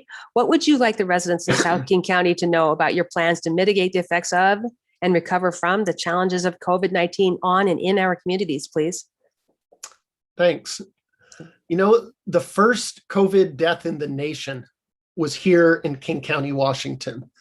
And while the Trump administration completely failed us, King County has literally led the nation. The first thing I want to let people know is I am sick of these anti-mask, anti-vax Republicans, because the way we've been successful in King County is by following the science and by supporting our public health professionals. And as I mentioned in the outset, it's because of that we have the lowest COVID rate of any major urban county in the continental US. But as others have spoken to, we also see racial and income disparities made worse. And that's why I've worked with the community side by side to target county resources to low income and diverse populations here in South King County. It's not a coincidence that the first 2 mass vaccination sites were here in South King County. It's not a coincidence that the first mobile vaccination teams were done in partnership with the Kent Regional Fire Authority to vaccinate low-income seniors in adult family homes in Kent and SeaTac. I'm also proud of the work we've done to provide important community support during this pandemic. I want to share with you how I go about doing that. In all 7 years that I've been in this job, I've always met regularly with community leaders, particularly centering my work in communities of color and immigrant and refugee communities. And during COVID, we continued to meet, albeit via Zoom, like everyone else. And I got regular updates, and we had community conversations with leaders from all cultural backgrounds to share what they're hearing from families. And I took that information and brought that to the council. And as a result, we've provided millions in rental assistance. It was based on feedback from the community that I got language added to ensure we're providing culturally appropriate food when we're doing food security. It was a result of these community conversations that I introduced an amendment that expanded our digital equity, not just to K-12, but to adults who might have language barriers or technology barriers. It was the community conversations that led to changes in our rental assistance program.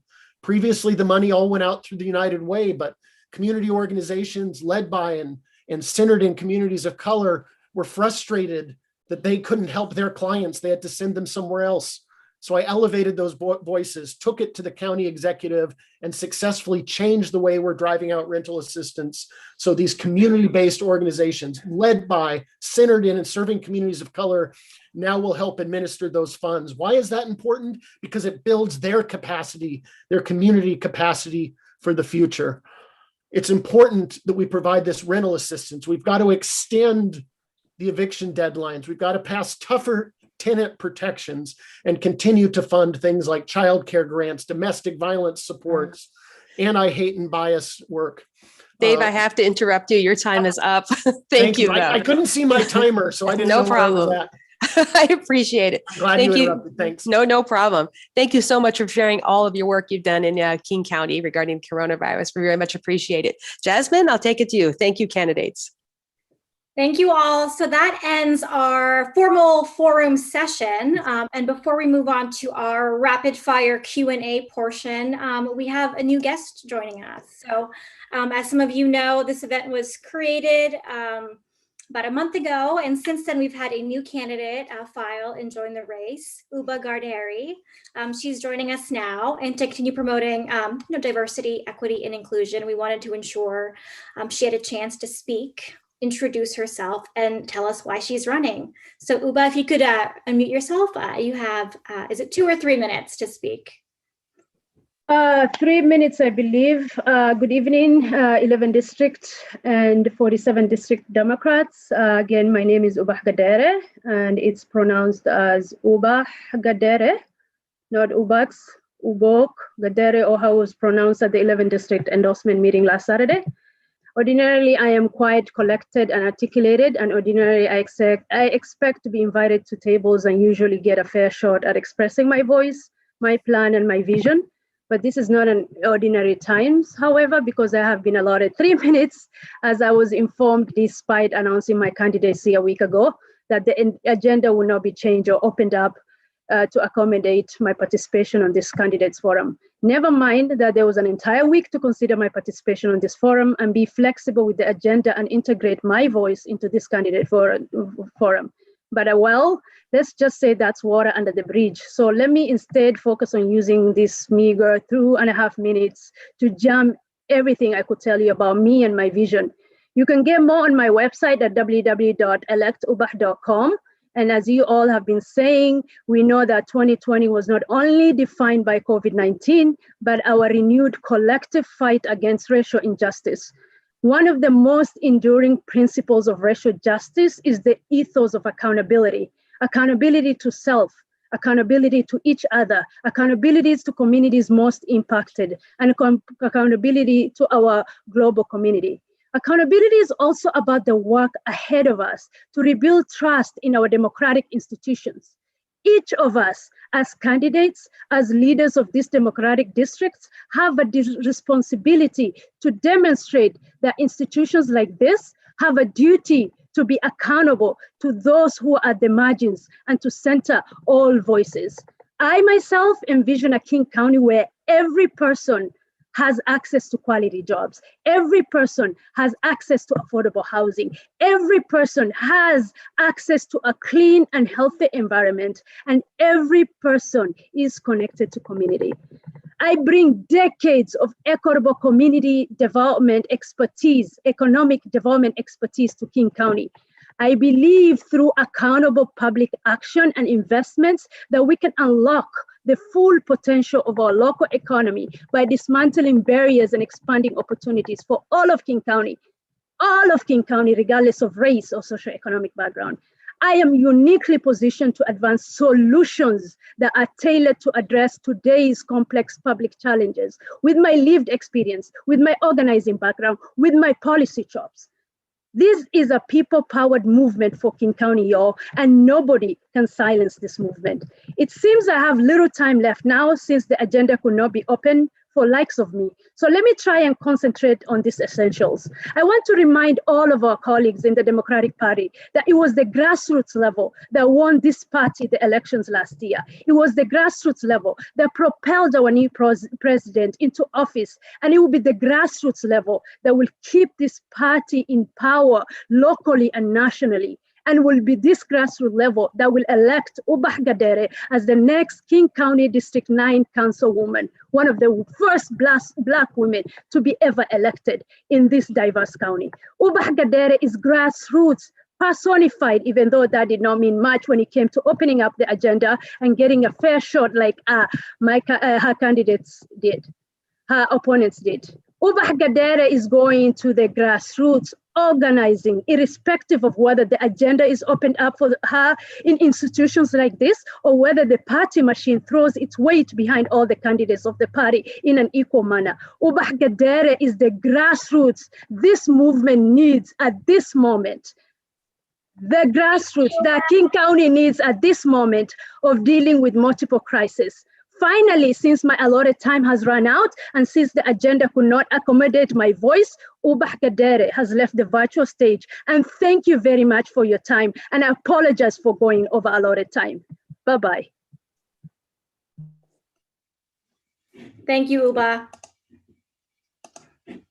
All right, the next portion of our forum is what we call a rapid fire Q&A session. So to kind of keep y'all on your toes, we ask the audience and attendees to send in questions. So we'll be reading off chosen ones from that set. You'll have 1 minute to answer, and we have a random order selected as well, kind of similar to what we did last time. So I'll be reading the first question. This one is submitted from an anonymous attendee.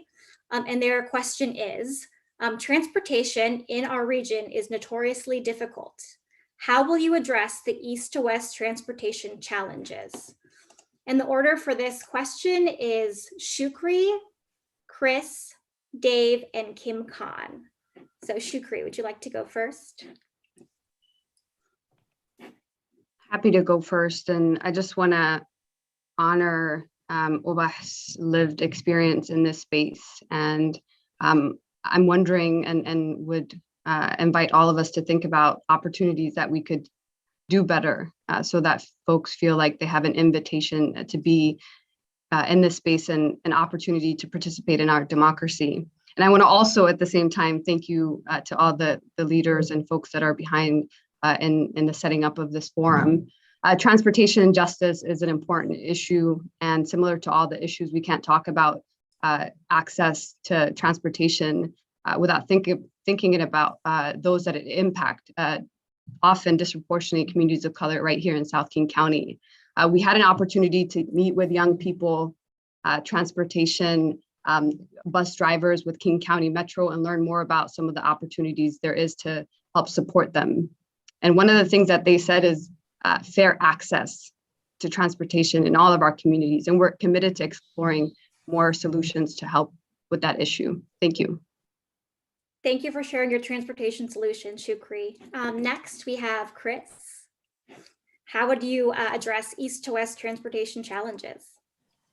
Yeah, first and foremost, I think, and if we're going to do anything, we have to get our fair share of the taxes and the investments that we're paying for to actually be invested in our East King County and South King County to help us with that east to west transition. I mean, we have been left behind in so many ways And as we're looking to invest in our infrastructure and in the jobs that that's going to bring, we need to make sure that we're investing heavily in public transportation and making sure that those investments are being co-created and co-located with the affordable housing that we need, particularly here in South King County, so that those who are most in need of being able to get to their jobs expeditiously are receiving those services and those investments close to where they call home.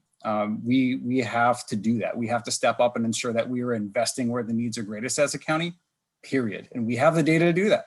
We got to lean into that data. We have to make informed decisions and ensure that we get our fair share. Perfect. Thanks for sharing your transportation solutions with us. Next, we have Dave.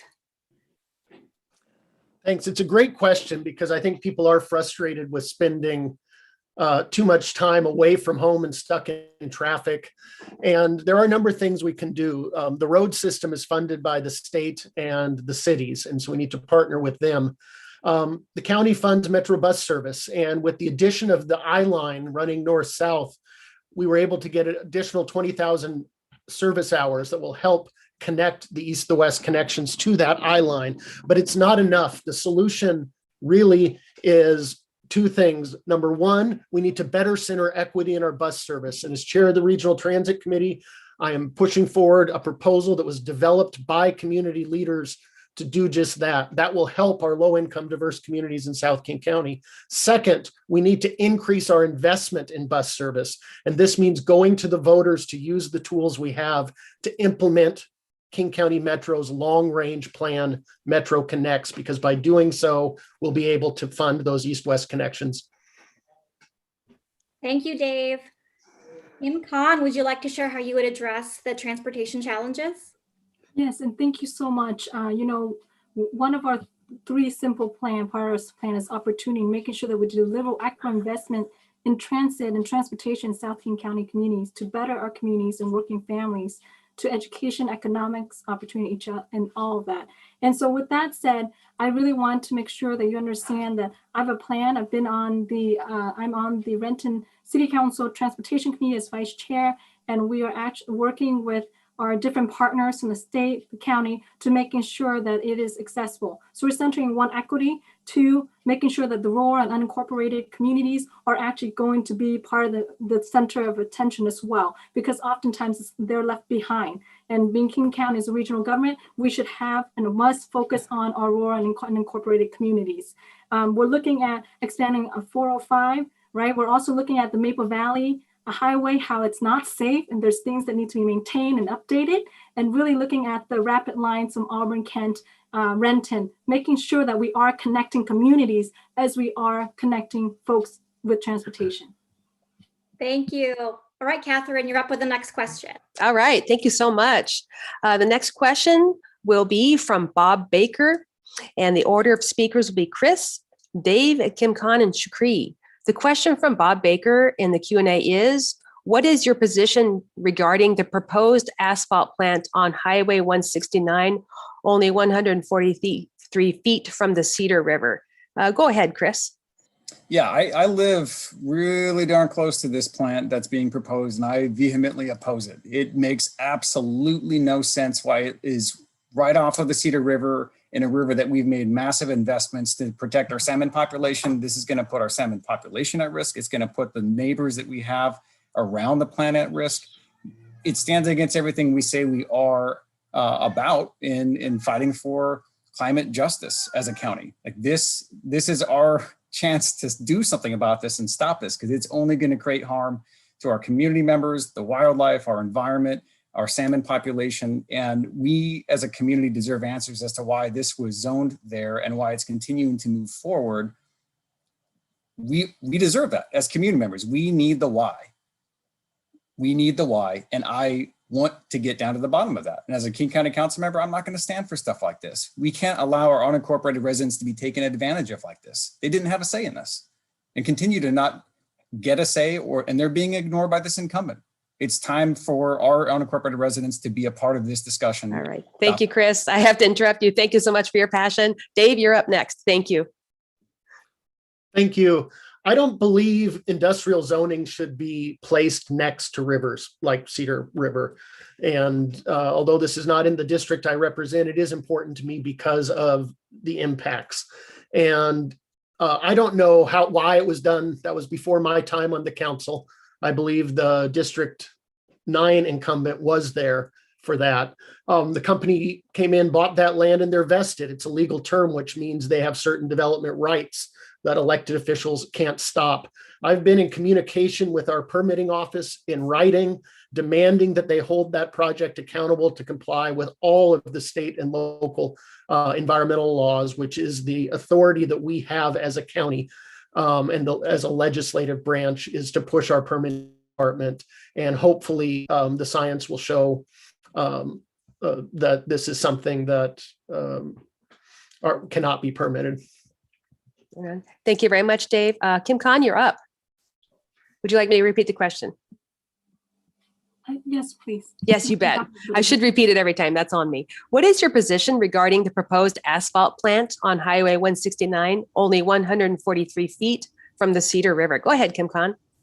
Yes, and thank you so much for the repeat. And also thank you so much, Bob, for speaking and asking this question, because it's been dear to my heart. Because one, I'm about not necessarily climate justice, but environmental justice, which means we as human beings are endangered species at this point in time. And for this decision to be made, when the incumbent has been there and he voted to make the plan, the industrialize the zone area, and then also to look at that it's next to the Cedar River and not protecting our salmon, and of course us as human beings. And so that's something that if I was on council, I would not be voting that way. If I was on council, I would connect to your community and understand your needs. And that's why I'm fighting to be representing our rural, unincorporated, and all of our communities have been left behind, because King County, South King County have been left behind for far too long. And, you know, like as I was saying, in regarding to the environment, we really want to make sure that at this point, we look at ourselves as part of the environment. And we're going to do everything we can to make sure the permitting doesn't go through. So let's work together. Thank you so much, Kim Khan. I'll ask Shukri now, and I'll repeat the question. What is your position regarding the proposed asphalt plant on Highway 169, only 143 feet from the Cedar River? Go ahead, Shukri. Yeah, great question. And thank you for that. You know, one of my I don't know if this is a personality trait or just sort of who I am, is to continuously learn about the issues, right? I don't know everything. And I think it's actually problematic when people have responses and, bullet pointed sort of solutions to things that I think take much more time to sort of think through. And I've been learning about this issue actually through friends of mine who live in the district, in District 9, who asked me to sign a petition. Obviously, this is not good for our climate. Obviously, this is not good for salmon. Obviously, this is not good for human beings. And I'm in full support of the residents who are organizing in that district. Thank you. Thank you so much. I appreciate that. Thank you. And thank you, Bob Baker, for submitting that question. Jasmine, it's all yours. All right, so our next rapid fire question is from another anonymous attendee. Their question is very straightforward, I think. How can vax hesitant citizens be incentivized to get the shot? And the order for this question will be Dave, Kim Khan, Shukri, and Chris. So Dave, you're up. Thanks. As I said before, I'm frustrated by those, particularly in the Republican leadership, that are sending out harmful, unscientific messages. I saw today that like 45% of the Republican members of Congress have not been vaccinated. I think that sets a poor example. The first thing we need to do is get clear and understandable public health information out to people. We need to make sure we're reaching everyone, and that means including those who are dominant in languages other than English. And we do that by using trusted community partners from within those communities to deliver those messages, those hard to reach folks. But we also need to make it as easy as possible for people to get vaccinated, which I think we're doing here in King County. And we need to continue to set the example as community leaders, educating our friends and neighbors. If we want our economy to reopen, people need to get vaccinated. Thank you, Dave. Kim Khan, you're next. how can vax-hesitant citizens be incentivized to get the shot? Yeah, thank you for this question. As someone who's been on the front line helping folks making appointments and also educating our community members through our BIPOC collective, and also as an individual, I understand the hesitancies, whether it's through because they don't believe in it, whether it's through religious, and I think those are valid reason for them. I think that we have to honor their lived experience, just like anyone here. But certainly as a society, and as we do not want our whole community to be wiped out, there is something that we can do. One is to educate, because if they don't have, with any issue, we need to educate folks and make sure that it's informed, evidence-based information. And if we can do more encouragement than incentivizing, than punishment and accountability, I think that's an approach that we need to take.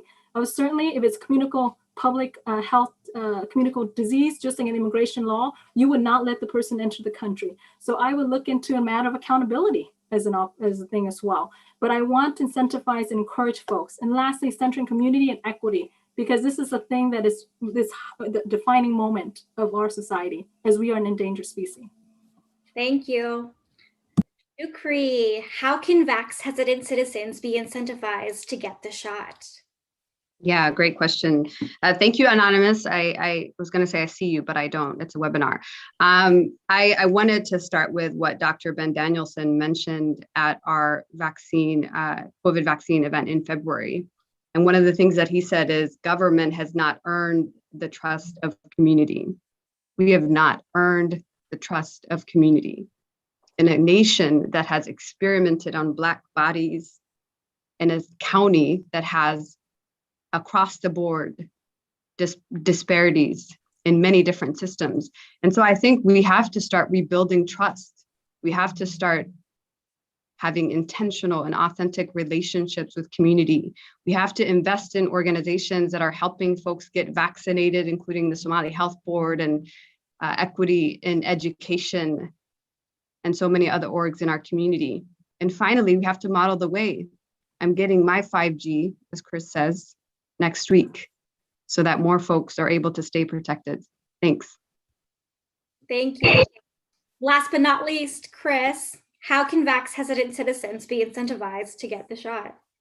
I love this question. I'm going to lead into the incentive in a bit, but I think what's really important is that we as King County make greater investments in our language access programs so that whatever the heck we end up deciding on to help incentivize folks, that we are able to reach every single community member possible within King County. I think it'd be great to use some of our COVID-19 response funds and relief funds that we're getting from the federal government in partnership with our local businesses that have been hit hard. Heck, boost them up, incentivize some of our community members to frequent those small businesses and get something that we're paying for as a government to make sure that they're getting their vaccines, because everybody wins. If we're really focusing on the preventative side of this and ensuring that we are getting vaccinated as many arms as possible, like we are going to save a ton of taxpayer money, more businesses, you name it. It is worth it for us to make this investment early on and in partnership with our community. And hopefully we can lift up some of our small businesses in doing so. But we've got to do something. We've got to make sure whatever we do, we're able to communicate out effectively. Perfect. Thank you all for your thoughts and insights. Catherine, ready for the next question? You bet. Thank you very much, Jasmine. Last rapid fire question for the evening. The order of answering is Kim, Shukri, Chris, and Dave. And the question is from Ali Skego. Percentage of our property tax 70+ million funds Port of Seattle, an agency that has surplus. Are you willing to take part of that fund and direct to housing and native service? Please go ahead and answer, Kim Khan. Yes, I am willing to, and actually going to go beyond that, because I believe housing is human right. From my lived and professional experience that I act on the Renton City Council, like I mentioned, I protected 230 unhoused community members. I also created and initiated the program with community, with the Reverend Dr. Linda Smith, community through the RISE program, racial investment to secure equity. And that is a Black home ownership program that community has been working on. On top of that, building the Equity and Empowerment Commission, making sure that contracting goes to our minority-owned business as well. So yes, I will be all on hands with supporting our communities that have been left behind. So thank you for the question. Right on. Thank you very much, Kim Khan. Shukri, you next. I'll repeat the question. Are you willing to take the Port of Seattle surplus, part of that fund, and direct it to housing and native service? Go ahead. Yeah, thanks for that question, Ali Shego. First of all, I'd love to tell you a little bit more about and give you more context about this taking of the surplus. I don't believe in doing things without actually having intentional conversations with folks. And so our intention is to partner and to talk to folks from the port to have a deeper understanding of how we can leverage funding to ensure that more community members in this district are housed. And when I think about the issue of housing, it's not just about building, right? It's about offering more shelters. It's about transitional housing. It's about permanent housing. It's about home ownership, creating a pathway for people to stay in our communities. And that includes partnerships across the board with cities, with the port, with the state, and even with the government, the federal government. Thank you. Thank you so much. And thank you for the correction. I appreciate that. All right. Chris, you're up next. A percentage of our property tax funds Port of Seattle, an agency that has a surplus. Are you willing to take part of that fund and direct to housing and native service? Absolutely. Yeah, I think this is a heck of an opportunity for us to take excess funding and make sure that we're investing in one of our crises that we're facing right now. I mean, this housing and affordability crisis needs to be addressed up front. And if we can partner with our folks here at the port to ensure that those funds are being invested here in King County, we need to make sure that we're doing our due diligence on the King County Council to ensure that those funds are in fact being invested where the needs are greatest. Again, that's going to be here in South King County. But we have to ensure that any funds that we get, especially right now as we're calling out of this pandemic, and I know funds are really tight right now, and we're going to have to get help from the federal and state governments. But whenever we have a funding source, we need to make sure that we're really putting those dollars into the places that are most needed right now and looking to the future to ensure that we've got consistent revenue streams to continue to address this crisis and well beyond when we're going to get help from other government agencies. We have to be doing both the short term and the long term, and I absolutely would make those investments. Right. Thank you so much. And Dave, you're up next, and I'll repeat the question. Percentage of our property tax funds Port of Seattle. The agency has a surplus. Are you willing to take part of that fund and direct it to housing and native service? Great question from my friend Ali. We've got to prioritize in all of our budgeting services that really benefit the most marginal, and that includes housing. One of us should point out that that's not King County money. State government gives the Port of Seattle government the ability to raise property taxes. So we don't have the ability as county councilors to vote on that. We can encourage the port to do that, and I'd be happy to do so. When I was a state legislator, I actually proposed getting rid of that property tax levy.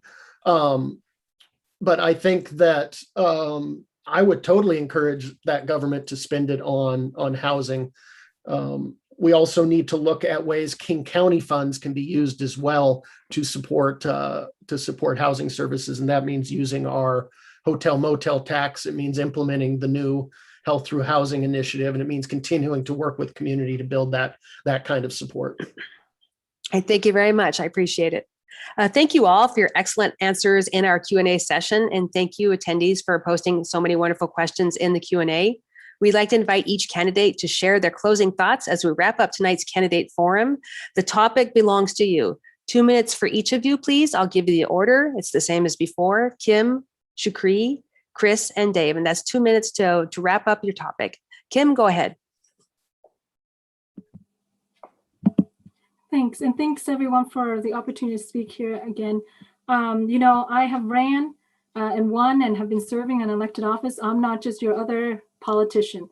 I'm here to serve our community, and you've seen it. You've sent me to the Renton City Council. You've seen my progress, and I'm from the groups that have been impacted from our system and COVID-19 pandemic. As a woman, as a mother, as a BIPOC woman of color, an AAPI, a former refugee, a small business owner, I've been doing the work and taking care of our communities for years, and that I'm a lifelong organizer, and I have a plan to win this race. Our plan was intentional when we co-created our platform and community base back in November 2020, because we were intentional. We want to make sure that we hear from every corner of our district and every corner of our King County. And so let me tell you how the plan is and what I've also done. So I have a youth council of over 40 individuals from ages 6 to 35 who's been advising us on policies that are centering youth. I have a fellowship program that's paying folks livable wage and healthcare stipend, which I encourage my colleagues here to please do. Don't exploit our youth. I've raised over $120,000 and have been endorsed by community members, leaders like Estela Ortega, ED of Centro de Raza. I have former state senator Claudia Kaufman, community leader Aaron Jones, and across the district, senators Lisa Wellman, Mona Das, state treasurer Mike Pellicciati. I have council member Chris Stern, Satwinder Kaur. We have former council member, county council member Larry Gossett. So really a broad support and spectrum from all communities, from rural, incorporated, and suburb. And what I tell you also is that I've actually spoke to leaders from the lived coalition experience and small businesses and the chambers, working with everyone as consensus builder, and that I am with experienced leadership and I have a plan to address the issue. Kim Khan, thank you so much. Shukri, you're up. The 2 minutes belongs to you. Thank you. All right, appreciate the opportunity. I don't know what that accent was. I just want to thank y'all for all that you're doing for our democracy. I don't have a script. I want to talk to you from the heart. I think politics is quite interesting. It's been one day I'll document this process, but I want you all to know that my candidacy is not an indictment on the incumbent, right? I'm not challenging him. I'm running for community, for a community that has given my family the opportunity to rebuild our lives. I'm running to make sure that young people, 35 of them who are supporting our Youth for Shukri team, I see a couple of them on the line. Carlos, shout out to Carlos. I want them to feel and to know that they belong here, that immigrants and refugees belong here, that we have a voice here, that we can take part in our democracy here in South King County. This is an opportunity, not just to have a candidate who's a reflection of this community, but to lead with a sense of urgency in Dr. Martin Luther King County, not just any county, Dr. King County. This is an opportunity to make her story together. Get it? The her and not his. And I look forward to making that with you, to being in thought partnership with you, to building across coalitions with you, and to serving when elected come November. Shukran. Thank you. Thank you, Shukri. All right, I appreciate it. Chris, 2 minutes for you. Go ahead. Thank you. Yeah, first and foremost, just want to thank everybody for the opportunity to be here tonight and all the folks that have made this a very successful event. Do appreciate that opportunity. And here's the bottom line. I have served our country and community my entire adult life. I am ready to step up into the King County Council in District 9 and fight for our community, and I've fought for our country before. Like, I am done waiting for our government to move. I've seen what we can do when we want to, and it's time for us to work together with our community, with our elected officials, and to address these crises that have been going on for far too long. It's on us. Like, this is our call right here, right now, to ensure that we are building the government and the community that we want to live in and that we are proud of. And we are Martin Luther King County, and we need to live into our namesake. I'm done with politicians and ready for public servants, people that are actually going to serve our community, that are going to hold our government accountable, that are going to be transparent about the decisions that we're making and why, the why behind it, and being an accessible government where our community members do have a seat at the table, where we are being intentional about building seats at the table, institutionalizing that into our charter, into everything that we do, so the decisions that we make as a government are informed by the people that we are here to serve. I've been fortunate to be a commander, and I've been responsible for the lives and livelihoods of hundreds of folks in tough situations, and I take that very seriously. And I want to apply that same kind of leadership here in King County. As a council member, I'm going to center the people that I'm here to serve and represent. and ensure that I'm treating them like I am responsible for their lives and the livelihoods and their loved ones. I mean, I've got 4 kids, 4 young kids that I want to have the ability to live safely in this community and to prosper and to be able to build their own lives here and have their own families. And that's possible. I want to see us walk our talk. I want to have us show the rest of this country and our community what's possible when we stand together and to live into the promises outlined in the very Constitution that I swore to support and defend. And I'm going to do that, and I'm going to fight for our community on the King County Council. And I really appreciate your support. Right. Thank you so much, Chris. I appreciate it. Dave, 2 minutes for you. Thank you. I'm going to start by thanking the 11th and the 47th District Democrats, and in particular, Catherine and Jasmine. Thank you for hosting us and grilling us. And thank you to Senator Das for opening things up. Also want to thank Chris, Kim, and Uba for taking on a Republican. I think that we, as a Democratic Party, have the right solutions for regional government. And I would have loved to hear more from Uba tonight, and I'm sure we hopefully will get to in the future. But thank you for stepping up. I want to thank my opponent. You know, no one likes being challenged, but it's good for me and it's good for democracy to have a discussion and debate of these issues. I think I'll just end with a story that illustrates sort of how I operate and my values. 7 years ago, when I first started this job, I sat down with a group of young African Americans in a mentoring program at Phoenix Academy in Kent. And 201, they told me how when they have a run-in with the criminal legal system, it makes it harder, not easier, to get their lives back on track. And so working with the leader of that mentoring program and so many leaders in South King County and around the county, we passed the Best Starts for Kids ballot measure.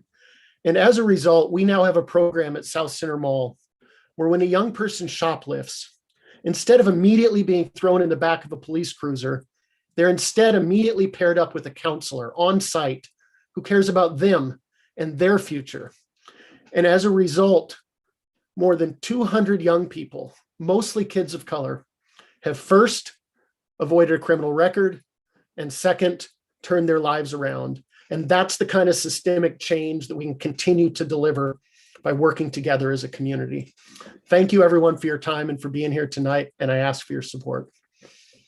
Thank you so much, Dave. And thank you for candidates for sharing your final thoughts on our candidate forum. I'll turn it over to Jasmine. Hello, hello. So we're wrapping up now. Before we ended, we did want to plug a town hall that's happening on October 21st. So please save the date for more info on that and what's happening in each of our districts. Please feel free to follow us on Facebook, on our web pages respectively.